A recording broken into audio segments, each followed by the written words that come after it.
welcome to the Maths 2 component of the online BSc course on data science.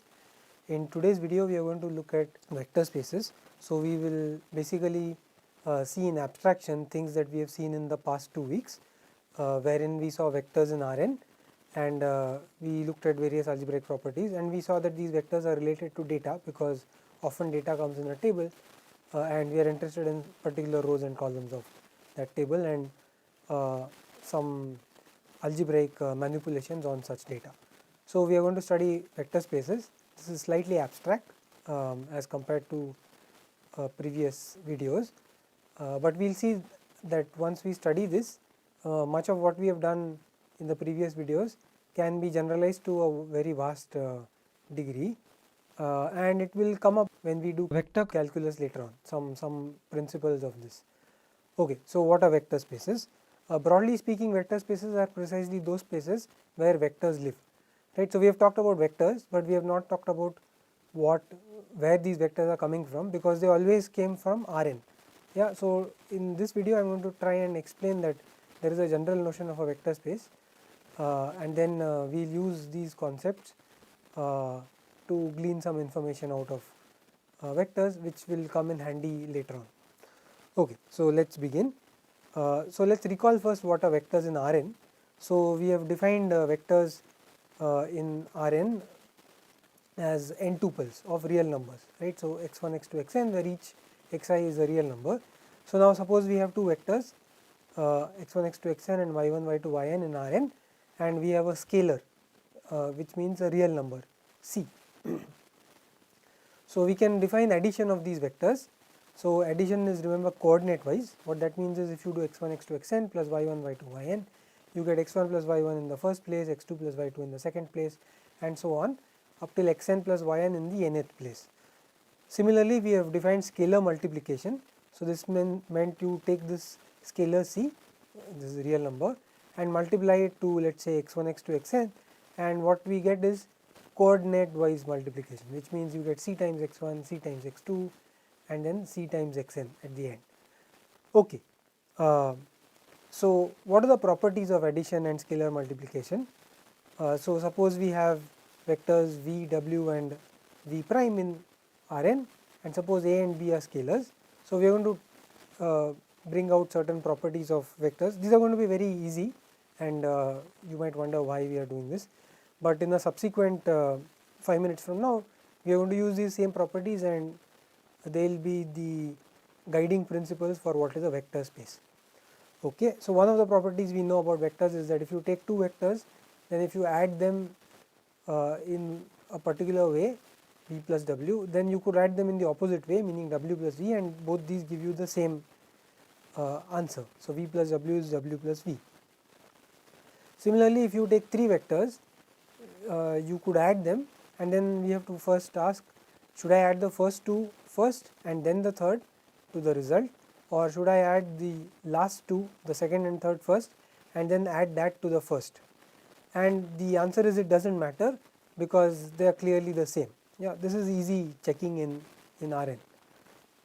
Okay, and then we have something called the zero vector, and the zero vector satisfies that zero vector is the one where all the entries are 0, so 0, 0, 0 n times, and it satisfies that if you add that to any vector from either side, meaning v plus 0 or 0 plus v, then you get back the vector v.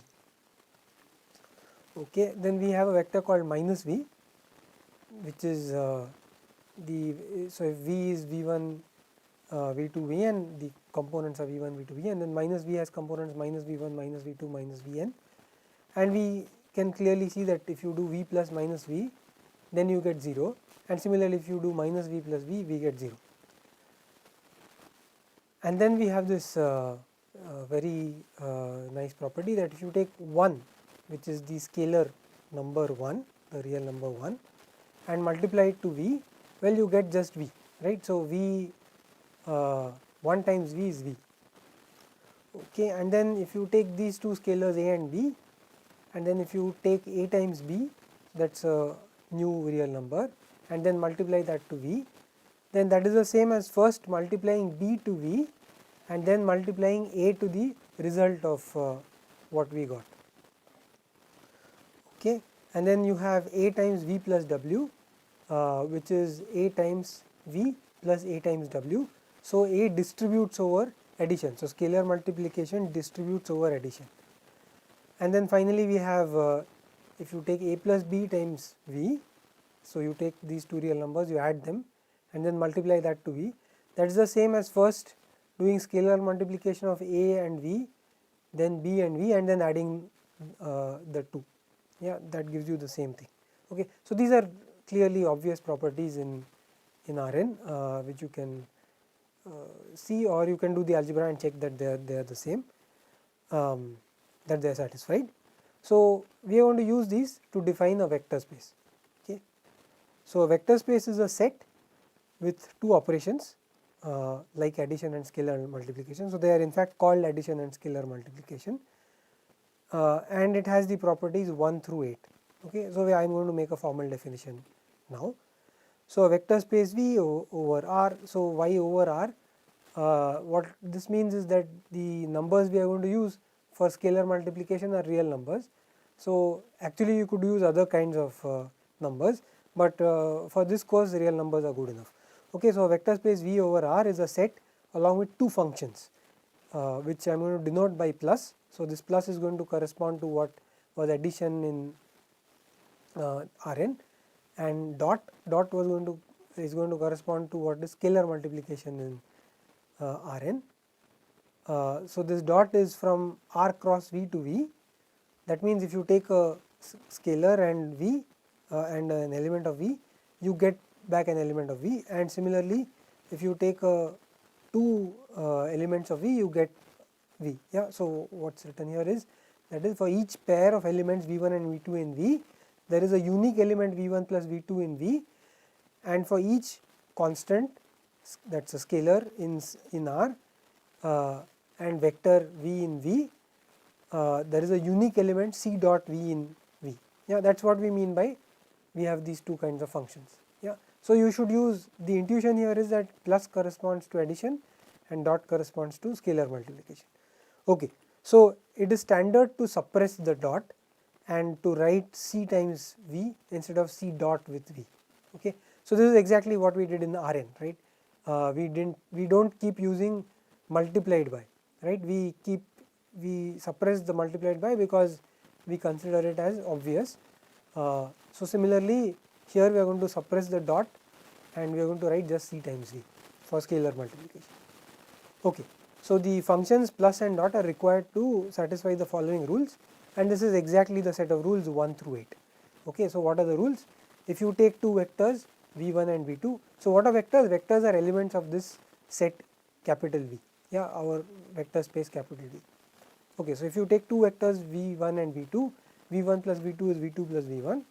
If you take three vectors V1, V2 and V3, then you can first add V1 and V2 and then add the result to V3, or you can first add V2 and V3 and add the result to V1, and the outcome of both these processes is the same.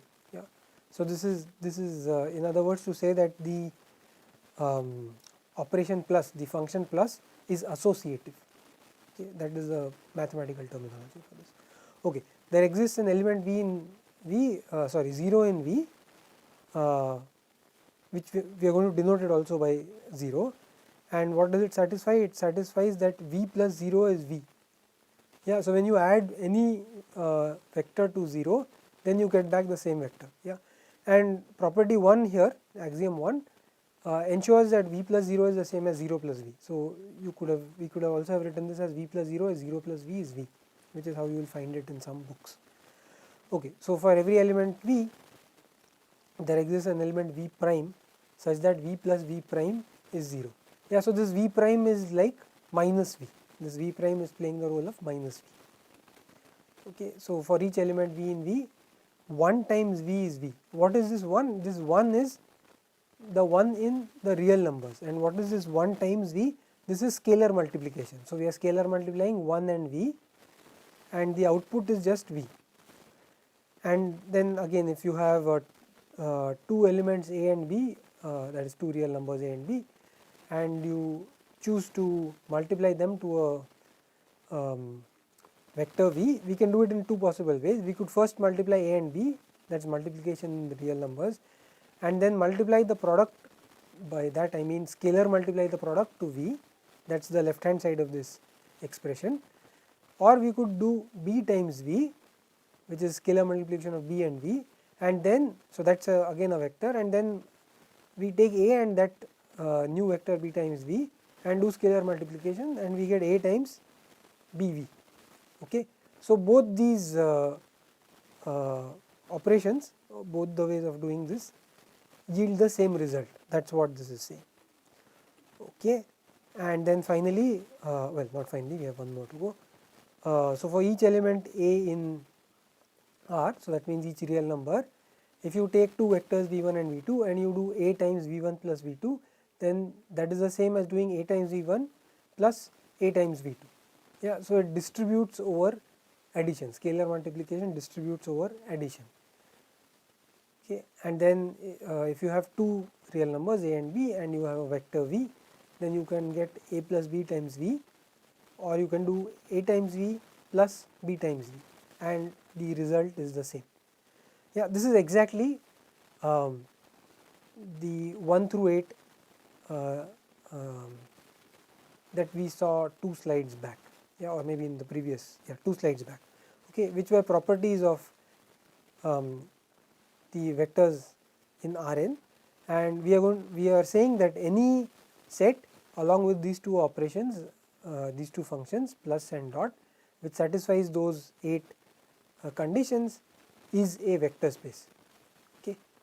Now, of course, so obviously an example of a vector space is Rn with the usual addition and scalar multiplication, but there are other examples. For example, we could take the matrices.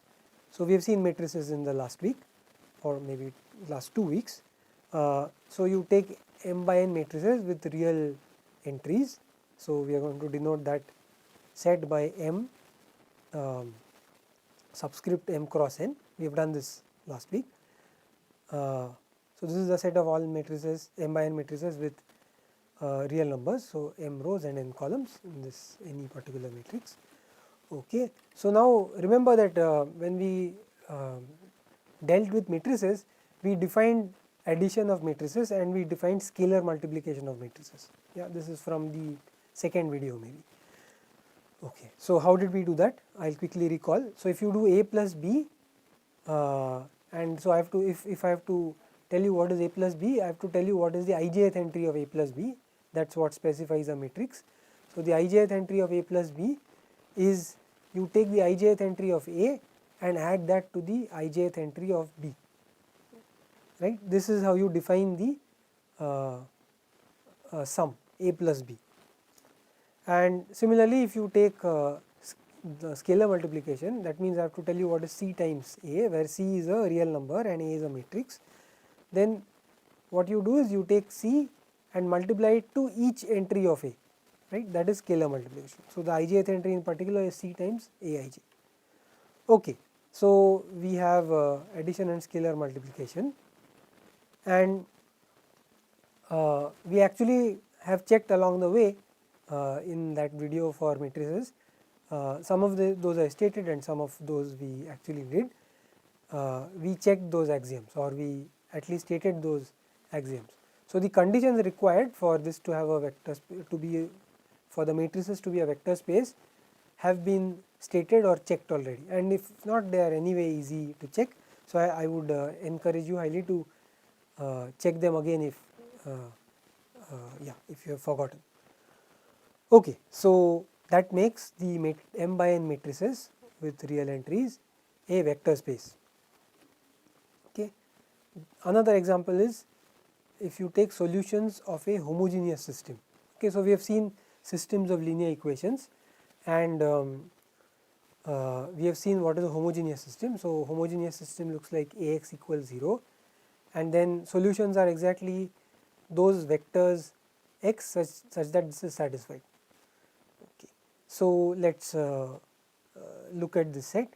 So, consider a set of solutions V. So, we are going to write V as, or denote by V the set of solutions of a homogeneous system Ax equals 0, and A is a matrix, let us say, of size m by n. So, this means it has m linear equations in n unknowns or n variables.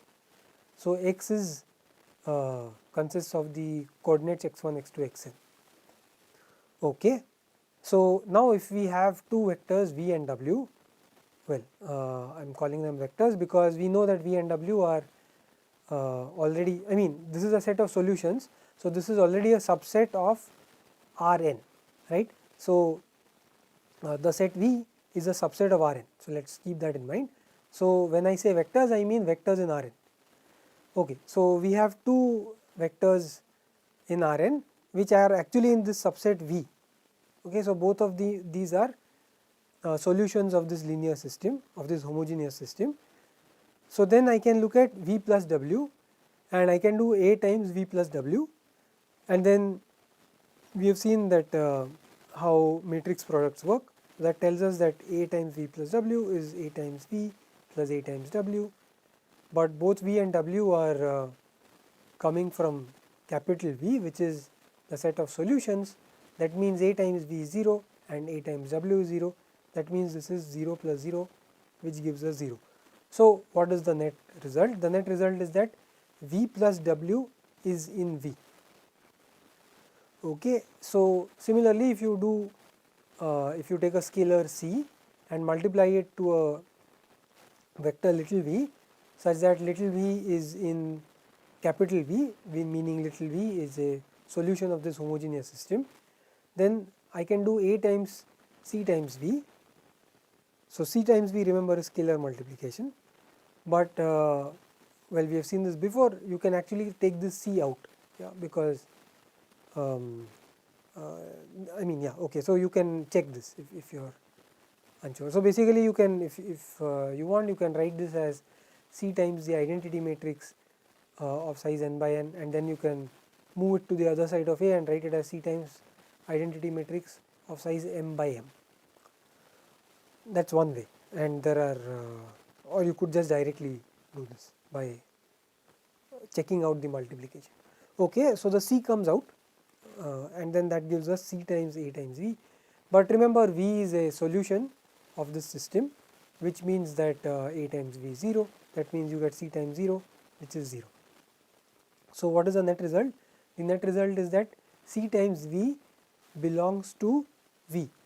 So, what this implies is that addition and scalar multiplication on Rn restricts to the solution set.